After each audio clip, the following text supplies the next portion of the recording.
Здравейте, потребители на Вивсеми на YouTube, аз съм Дапола за БГ. Аз зад камерата е брат ми Боян Стойчев.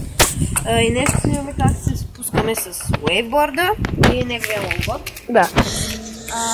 Ето тук. Ето, сега ще ви покажа улицата. Ето от тук горе до там долу. Но ние ще се спускаме от тук до там долу. За да е по-лесно. И аз, понеже брат ми докато четеше, аз бях навън с един наш приятел. И аз играех и сега ето там. До там ще се спускаме. Да. И аз сега съм изморен, затова искам да се спусне първи.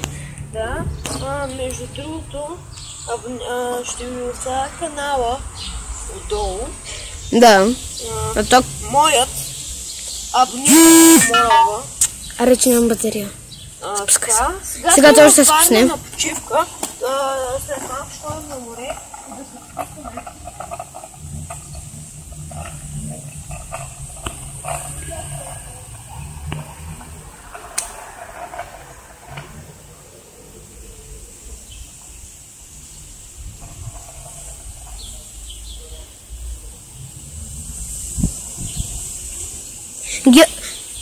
Братко, идвай насам!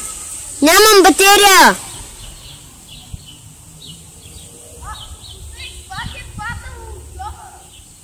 Моля?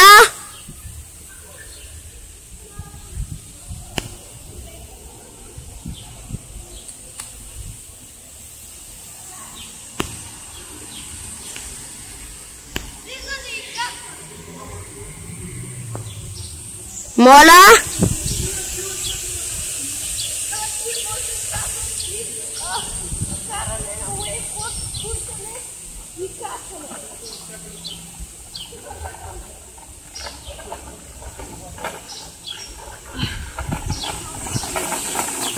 И сега ще облъснал там. Напуснах? Сега ще бъде брат ми. Да. Я вземи това. Да. Знае, че... Не знам. Има ли пари вътре? Или ги изкарчихме? И така, хора, аз сега ще се спусна 3, 2, 1. Така.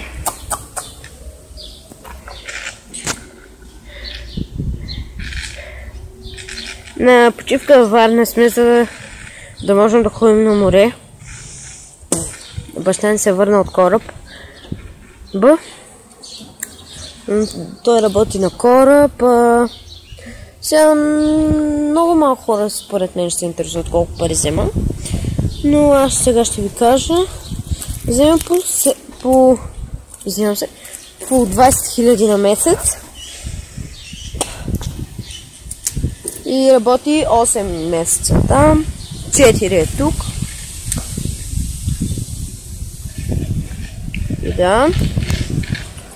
Да, ние сме богати. Не знам защо ни ходихме в Испания и някъде. Че баща ни работи на кораб, нали? Да. Взема по 20 000 на месец, нали? Да. И ако сме богати, нали? Да, ако скупите такова лонгборд. Такъв голям байер снима го. Такъв голям байер не се... По-добре той да пиша, колкото ето така да правите, да се засилвате, защото този крак, който ви е на дъската, ще ви заболи, а пък на другия нищо няма да ви стане. Да. И нека да се представям отново за довиждане. Това е Боян Стойчев. Аз съм Дапола БГ и това беше клипът от нас, двамата братя, и до скоро!